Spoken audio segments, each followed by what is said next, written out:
अस्सलाम वालेकुम and welcome back to my channel Hani की डायरी।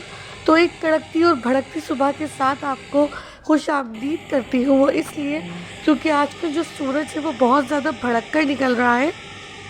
अब वजह क्या है? वजह ये है कि सितंबर का महीना है, लेकिन शायद सूरज को ये लगता है कि जून जुलाई का महीना है, तो इसलिए गर्मी तो बला की है भाई, बला की गर्मी हो रही है। वैसे तो सर्दियों का सीज़न आने वाला है, लेकिन यहाँ पर गर्मियाँ लेकर जाने का नाम नहीं ले रही।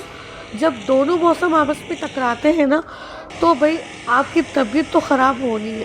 तो यहाँ पर आवाज़ इतनी ज़्यादा ख़राब है कि बोला भी नहीं जा रहा, बट आप लोगों का सपोर्ट चाहिए। उम्मीद है कि आपको मेरी बात समझ में आ जाएगी और वीडियो भी आपको समझ में आ ही जाएगी। तो यहाँ पर आप वीडियो के स्टार्ट में देखकर समझ ही गए होंगे कि हम क्या बना रहे हैं। जी हाँ, हम बना रहे हैं बैगन और पालक की सब्ज़ी। अब यहाँ पर पालक तो आपने देख लिया कि मैंने किस तरह से काटे हैं, साथ ही बैगन भी हम पहले वॉश कर लेंगे। उसके बाद बैगन भी किस तरह से कट करने वो भी आपको बता दूँगी। पालक जो था वो हमने लिया था तकरीबन 1 किलो, और यहाँ पे जो बैगन है वो भी हमने लिए हैं 1 किलो। अच्छा, आपको बताती चलूँ कि जब आपका गला ख़राब हो या खांसी हो, उस वक्त बैगन आप अपने घर में पकाएं। बैगन आपका गला बहुत साफ़ करता है, और अगर आपको बलगम वाली खांसी है ना, तब तो आपके लिए बैगन बहुत फ़ायदेमंद है। तो बस यही वजह है कि मैंने भी सोचा कि बैगन बना लिए जाए, शायद थोड़ा सा गला सही हो जाए। पालक को काटने के बाद उसको बहुत अच्छी तरह से वॉश करना है, क्योंकि आपको पता ही होगा जो लोग पालक बनाते हैं अपने घर में, कि पालक में बहुत ज़्यादा मिट्टी होती है। तो उसको ज़्यादा देर तक वॉश करना है ताकि सारी मिट्टी निकल जाए और किरकिराहट ना आए पालक में जब आप पकाएं तो। और मेरे चैनल पर जो लोग नए हैं उनसे रिक्वेस्ट है कि प्लीज़ वीडियो देखते देखते आप चैनल को सब्सक्राइब भी कर दीजिए प्लीज़। अच्छा, तो यहाँ पर आप देखिए कि किस तरह से बैगन मैं काट रही हूँ।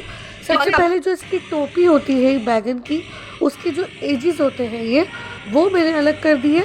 उसके बाद कट करने के लिए आपको सबसे पहले कैप अलग कर देनी है, और उसके बाद इस तरह से छोटे छोटे टुकड़ों में आपको बैगन को कट कर लेना है।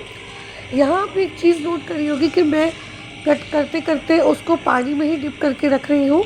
वो इसलिए क्योंकि बैगन में बहुत ज़्यादा आयरन होता है और वो बहुत जल्दी काला पड़ जाता है, और जब वो काला पड़ता है तो वो कसीला यानी थोड़ा सा कड़वा भी हो जाता है। तो इसलिए आप उसको डायरेक्टली पानी में डालते जाएंगे तो ना तो वो काला पड़ेगा और ना ही उसका जो टेस्ट है वो ख़राब होगा। तो हम जल्दी से आ गए हैं कुकिंग प्रोसेस की तरफ, जिसके लिए मैंने 1 कप ऑयल को तेज़ गरम कर लिया। सरसों का तेल था ये, जिसमें 1 टेबल स्पून जीरे का तड़का लगाना है, और उसके बाद उसके अंदर ऐड कर देनी है बारीक स्लाइस में कटी हुई 2 बड़े साइज की प्याज।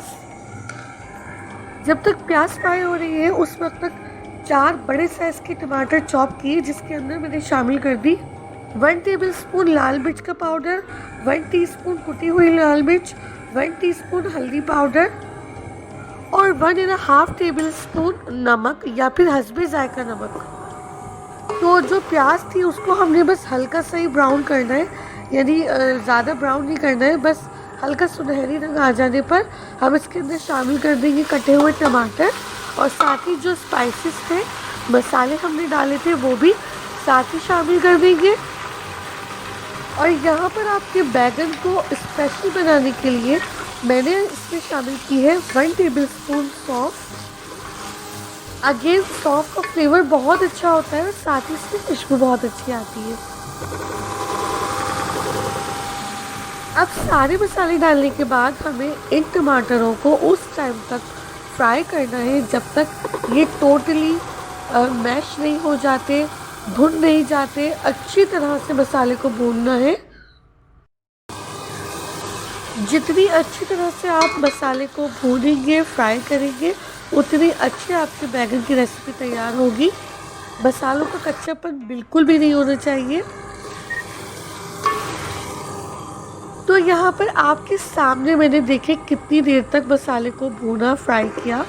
तो जो ऑयल था वो सेपरेट हो चुका है, और इसका मतलब ये हुआ कि हमारा जो मसाला था वो अच्छे से फ्राई हो गया है।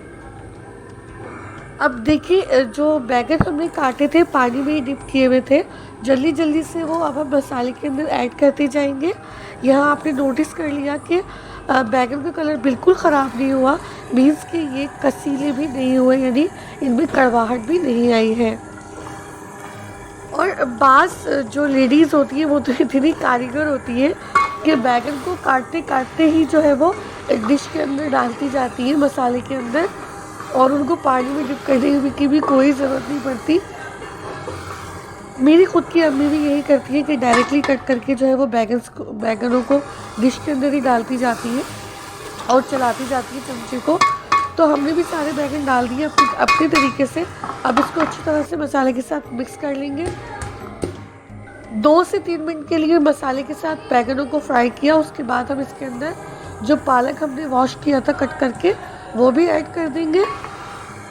यहाँ एक चीज़ नोट कर लें कि अगर आप इस तरह से बैगन पालक बनाएंगे तो जो इसका टेक्सचर आएगा एंड में वो भुर्ते जैसा आएगा, मीन्स लगेगा कि आपने पालक और बैगन का भरता तैयार किया है। अब इसको मीडियम फ्लेम पर उस वक्त तक कुक करेंगे कवर करके जब तक कि टोटली बैगन और पालक का पानी खुश्क नहीं हो जाता। बीच बीच में दरमियान में आप चेक करते रहिएगा और चमचे चलाते रहिएगा ताकि नीचे से लगे ना। और अभी मैं भी जो है वो चेक कर रही हूँ, तो आप देखें कि जो पालक है उन्होंने अपना पानी छोड़ दिया है बिल्कुल, लेकिन पानी अभी खुश्क नहीं हुआ और ना ही बैगन जो है वो अभी कम्प्लीटली टेंडर हुए हैं। तो अभी इसको फिर से कवर कर दिया है और आप उसको कुछ देर बाद फिर से चेक करेंगे। जी जनाब, तो हमारे बैगन पालक का जो भरता टाइप का है वो बिल्कुल रेडी हो चुका है। यहाँ आप देखिए ऑयल सेपरेट हो गया है। आप चाहें तो इसको मज़ीद फ्राई करें और बिल्कुल भुना हुआ बना लें इसको, लेकिन मैं अभी इसको यहीं पे डन कर दूँगी। और आप देखिए पालक और बैगन टोटली मैश हो चुके हैं, बिल्कुल भरते जैसी इसकी शक्ल आ गई है। लास्ट पे इसका जो हम मेन इंग्रेडिएंट है वो डालेंगे, वो है क्रश किया हुआ अदरक और लहसुन। अदरक लहसुन के बगैर तो पाकिस्तानी कोई रेसिपी कंप्लीट होती ही नहीं है, क्योंकि इसका फ्लेवर बहुत अच्छा होता है, खुशबू बहुत अच्छी आती है। और मेन जो बात है इसकी वो ये है कि कोई भी डिश जो है वो इजीली इसके ज़रिए डाइजेस्ट हो जाती है, भारी नहीं लगती, बादी नहीं करती। और मेरा गला तो वैसे ही इतना ख़राब है कि मैं तो ज़रूर अदरक लहसुन डालूँगी ताकि थोड़ा सा गला भी थोड़ा ठीक हो इससे। तो बस इसको 1 मिनट के लिए मिक्स करेंगे, थोड़ा सा स्टीम देंगे और हमारा बैगन पालक बिल्कुल तैयार है। तो अगर आपको वीडियो पसंद आई है तो प्लीज़ वीडियो को लाइक करें, चैनल को सब्सक्राइब करें।